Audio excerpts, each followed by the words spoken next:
करवा चौथ व्रत सरलतम तरीके से पूजा कैसे की जाती है वीडियो में जानेंगे। बिना कलश स्थापित किए ही आप संपूर्ण पूजा कैसे करेंगे, सास की थाली कैसे निकालनी है, करवे कितने लेने हैं, उनके अंदर क्या भरना है, पूरा विधान इस वीडियो में है। शुभ मुहूर्त की भी चर्चा करेंगे, ध्यान से सुनिएगा, अंत तक बने रहिएगा। सबसे पहले जिस स्थान पर भी आपको पूजा करनी हो, सुबह या शाम जब भी आप करते हैं, उस स्थान पर एक पाटा रख लीजिए। किसी भी अच्छे बड़े स्थान पर, ऊंचे स्थान पर पूजा करना शुभ माना जाता है। उस स्थान पर आप सभी इस तरह से 2 करवे लीजिए। एक करवा हर साल मिट्टी वाला नया खरीदना होता है, नहीं तो आप चीनी का भी सफ़ेद रंग का आता है, उसे भी खरीद सकते हैं। करवे में हमें क्या भरना चाहिए, करवे में ड्राई फ्रूट भर सकते हैं, मिठाई भर सकते हैं, खील भर सकते हैं, अलग अलग चीज़ें जो है इसमें भरी जाती हैं। आप देख रहे होंगे मैंने करवा लिया है, उसमें मैंने ड्राई फ्रूट भरे हैं। यह है गौरा मैया का माना जाता है करवा। बाद में जो है इसे सास को दिया जाता है। अपना जो सास के लिए हम सारी सामग्री लाए रहते हैं, उसके साथ यह उन्हें दे दिया जाता है। अब इस तरह से एक दूसरा आप करवा लीजिए। हमेशा एक करवा नया खरीदे, दूसरा करवा अगर पहले से तांबे का, पीतल का, इस तरह से कुप्पी वाला आपके पास रखा हुआ है, या सामान्य भी जल का लोटा आप रख सकते हैं। एक करवा नया लाएं, उसमें सीक इस तरह से लगा लीजिएगा। और जो दूसरा आप करवा लिए हैं या जो लोटा लिए हैं, उसमें भी मौली बांध लीजिए। उसमें 13 टिक्की चंदन की या रोली की लगाई जाती है। साथ ही जो एक करवा आप गौरी मैया का नया लाए हैं, उसमें सीक लगाकर इस तरह से एक जो है फल रख सकते हैं, नहीं तो कई लोग इसमें दीपक रखते हैं। गोलबत्ती का दीपक भी आप जलाकर प्रज्वलित कर सकते हैं। यह आपकी इच्छा पर आधारित है। थोड़ा बहुत चीज़ें सभी की बदलती हैं, उस अनुसार आप पूजा कीजिएगा। अब इस दिन गेहूं की महत्वता बहुत अधिक है, तो जहाँ पर भी आपने पूजा स्थल रख रखा है, वहाँ पर सबसे पहले नया, पहले से ही रखा हुआ पोस्टर है, नया लाए हैं, तो उसके नीचे गेहूं का जो है आप आसन देकर सबसे पहले बीच में उन्हें स्थापित करें। फिर कलश को स्थापित करें, और साथ के साथ जो आप नया करवा लाए हैं, चीनी का या मिट्टी का, जिसमें आपने सामग्री भर रखी है, उसमें इस तरह से सीक लगाकर आप स्थापित कर लीजिए। अब आप सभी को सामग्री का एक अलग से वीडियो और कलश स्थापन वाला भी देने का प्रयत्न करूँगी। अभी जो साधारण सरल सर्वश्रेष्ठ पूजा की जाती है वह आपको बता रही हूँ, इस तरह से करें। अब यह पूजा कई लोग सुबह कर सकते हैं, कई लोग शाम को करते हैं, जब प्रदोष काल का समय होता है, चंद्र देवता का पूजन होता है। इसमें खास तौर पर जो चौथ माता है उनका पूजन किया जाता है। श्री गणेश जी महाराज का भी पूजन का विधान है। इस तरह से सबसे पहले पूजा में एक दीपक लगाना चाहिए। पूजा में दीपक हमारे जो है संपूर्ण कार्य का जो सूचक होता है, इसलिए सबसे पहले एक दीपक आपको लगाना चाहिए। गणेश जी महाराज चाहे तो प्रतिमा फोटो में है उनका ही पूजन कर लीजिए, नहीं तो रोज पूजित जो गणेश जी है उनका भी आप पूजन कर सकते हैं। आप सभी को बताते हुए चलो, यह पूजा गणेश जी की सबसे अधिक मान्य होती है। इस दिन चौथ देवता वही माने जाते हैं। साथ ही दीपक एक लगा लीजिए, गोलबत्ती का, घी का दीपक। यह आपकी पूजा पूरी पूर्ण हो तब तक जलता प्रज्वलित होता हुआ ही होना चाहिए। 2024 में बहुत शुभ संयोग के साथ 20 अक्टूबर को रविवार के दिन करवा चौथ का पावन पवित्र दिन हो रहा है। जल के छींटे सभी देवी देवताओं पर स्नान का भाव करते हुए समर्पित करें। स्वयं पर भी जल के छींटे दीजिए। उसके बाद दीपक प्रज्वलित कर लीजिए। साथ के साथ अपने दाहिने हाथ में आप सभी थोड़ा सा गेहूं लेकर, थोड़ा सा 1 रुपये का सिक्का रख सकते हैं या पुष्प रख सकते हैं, और साथ ही थोड़ा जल लेकर अपना नाम गोत्र बोले। निर्जल व्रत ले रही हूँ प्रभु, मेरे व्रत को पूर्ण करें, ऐसी प्रार्थना करते हुए संकल्प लेकर आप जमीन पर छोड़ दीजिए। साथ के साथ आप सभी जो धूप लाए हैं सुगंधित माहौल को बनाने के लिए, वह आप प्रज्वलित कर दीजिए। इस तरह से आपको संकल्प लेना होता है।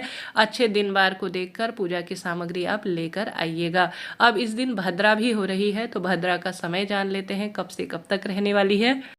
करवा चौथ के दिन भद्रा का आना कोई शुभ नहीं है। यह सुबह के समय ही 6:24 से 6:46 के आसपास रहने वाली है। हालांकि चिंता नहीं है, पूरे दिन साफ सुथरा है।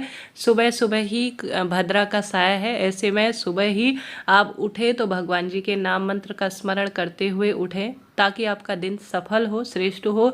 भद्रा अच्छी नहीं मानी जाती, आप जानते होंगे। अब पूजा का शुभ समय क्या रहेगा। शाम को पूजा का शुभ समय 5:46 से 7:09 के आसपास होने वाला है रविवार के दिन। तो इस समय आप अपनी पूजा आराधना को करें, शुभ फलों की प्राप्ति होगी। सुबह के समय करते हैं तो उसका जो है मुहूर्त अभी जल्द ही आपको वीडियो आएगा, उस पर बताऊंगी। अभी के लिए इतना ही काफ़ी है। अधिकतर लोग शाम को ही पूजा करते हैं।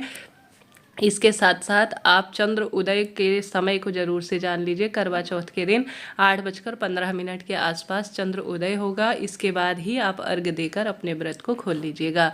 अब बारी आती है गणेश जी महाराज के पूजन की। संपूर्ण हमारी सामग्री हमने यहाँ रख ली, दीप प्रज्वलित कर लिया। अब हम गणेश जी महाराज को रोली, चंदन, मोली, अक्षत समर्पित करेंगे। वस्त्र रूपी कलावा जिसमें इत्र लगाकर समर्पित करेंगे। और साथ ही उनका ही दिन है तो यज्ञोपवीत जरूर से समर्पित करें। साथ के साथ आप सभी आवश्यक रूप से उनके लिए सुपारी का प्रबंध करें। गणेश जी महाराज प्रसन्न होंगे और घर में धन धान्य की वर्षा होगी। और साथ ही इस दिन जो पोस्टर में चौथ माता है उन पर भी रोली, चंदन, मोली, अक्षत सभी चीज़ें समर्पित करेंगे। पोस्टर में अंकित गणेश जी महाराज, महादेव और सभी देवी देवता, चंद्र देवता इत्यादि विराजमान है। सूर्य नारायण भगवान विराजमान है, उन पर भी रोली, चंदन, मोली, अक्षत वगैरह सारी चीज़ें समर्पित करेंगे। साथ ही जो हमारा करवा है उसे भी टीक लेंगे, उस पर भी रोली, चंदन, मोली समर्पित करेंगे। छन्नी इत्यादि भी जो सभी चीज़ें अपने आप में बहुत विशेष है उन पर भी रोली, चंदन, मोली समर्पित करेंगे। इस चीज़ का आप ध्यान रखते हुए यह पूजा सरल है परंतु विशेष मानी जाती है। वस्त्र रूपी कलावा या चौथ माता के लिए आप चुन्नी लाए हैं तो वह भी आप सभी समर्पित जरूर से कीजिएगा। यह सुहाग का सबसे बड़ा व्रत है और सबसे श्रेष्ठ माना जाता है। इस दिन आप ज़्यादा सुहाग की सामग्री दान नहीं कर सकते हैं, तो इस तरह से एक ब्लाउज पीस और यह थोड़ा बहुत सामान है जिसे आपको दान जरूर से करना चाहिए। इस तरह से यह चौथ माता को हम सामग्री समर्पित। अब बारी आती है भोग लगाने की। जो भी आप चीज़ बना पाए हैं, बाजार से लाई हुई मिठाई इत्यादि का, सबसे पहले गणेश जी को भोग लगाएंगे, चौथ माता को भोग लगाएंगे। इसके बाद आप जलपान भी सभी देवी देवताओं को अर्थात जल भी थोड़ा सा इस तरह से समर्पित करें ताकि जलपान की विधि हो जाए। इस दिन आप इस तरह से जो सुहाग की सामग्री है, थोड़ा फल वगैरह ब्राह्मण देवता या उनकी जो धर्म पत्नी है उन्हें पंडिता इनको दान जरूर से कीजिएगा। कम ही करें परंतु दान आपके व्रत को परिपूर्ण बनाता है।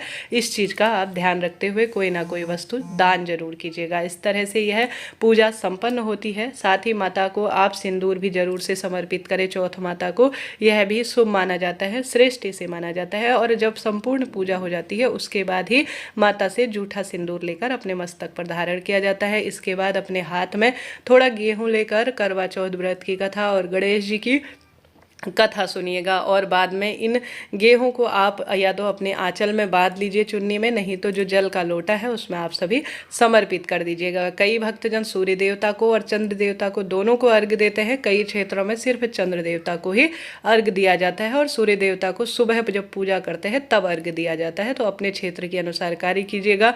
यह गेहूँ के दाने अपने हाथ में लेकर आप सभी जो है शाम को जब चंद्र देवता उदित हो, शुभ समय जो मैंने बताया उससे ही आप अर्घ्य दीजिएगा। बारी आती है सास की थाली की। आपकी सास सुहागिन है तो उनकी पसंद के अनुसार साड़ी सूट लीजिएगा। अगर सुहागिन नहीं है तो यह थाली आप अपनी जेठानी को, नंद को भी दे सकते हैं। इसमें आप दक्षिणा रख लीजिए, उनको जो प्रिय वस्तु है सुहाग की अच्छी क्वालिटी की उन्हें दीजिएगा। इस तरह से आपको अपनी सास को यह थाली देनी है। और जो गौरी माता का जो करवा है उसको इसमें रख लीजिए, नहीं तो किसी अन्य बर्तन में भी, कटोरे में भी आप सामग्री रखकर जो वह खाती हैं, जो उनको प्रिय मिठाई है, ड्राई फ्रूट है, उन्हें दीजिएगा। अपने हाथ में 3 बार जल लेकर इसके ऊपर से घुमाइएगा, जिसे कल्पना कहते हैं, और थोड़ा रोली चंदन छिड़क कर इसे सास को प्रणाम कर कर दीजिएगा। साथ ही अंत में पूजा के हम एक कपूर जला लेंगे, एक दीपक जला लेंगे। इससे गणेश जी और चौथ माता की पूरी आरती करेंगे। इसी दीपक और इसी धूप से पूरे घर में आरती करेंगे और सभी को इसी को दिखाएंगे। ठीक है, यह बात हो गई।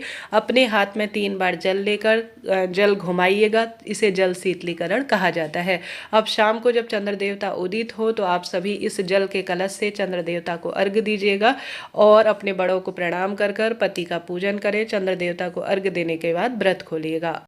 अब बारी आती है करवे बदलने की। हमेशा अपने दाहिने हाथ को उठाकर गौरी माता का, अगर अकेले हैं तो इस तरह से 7 बार आप करवा फेरिएगा और ऐसा बोलिएगा, सुहाग दे मैया, सुहाग दे माता, दे मैया, सुहाग दे माता। ऐसा कहते हुए आप सभी को करवा आपस में, अगर सभी लोग होते हैं तो वह आपस में बदल ही लेते हैं, अकेले हैं तो इस तरह से आप 7 बार यह बोलते हुए करवा फेरिएगा। करवा आपस में टकराने ना पाए, इस बात का ध्यान रखें। अब अंत में गौरी मैया को आपने सिंदूर सबसे पहले भी समर्पित कर रखा है, अति सुंदर है। अंत में जो है आपको 7 बार अपने साड़ी के पल्लू से माता को सिंदूर समर्पित करना चाहिए, फिर उसे अपने माथे पर और अपनी चूड़ी में लगाना चाहिए। इस तरह से आपको यह व्रत उपवास करना है। शाम को जब चंद्र देवता दिखाई दे तो अर्घ्य देकर बड़ों को प्रणाम कर अपने व्रत को खोलिए।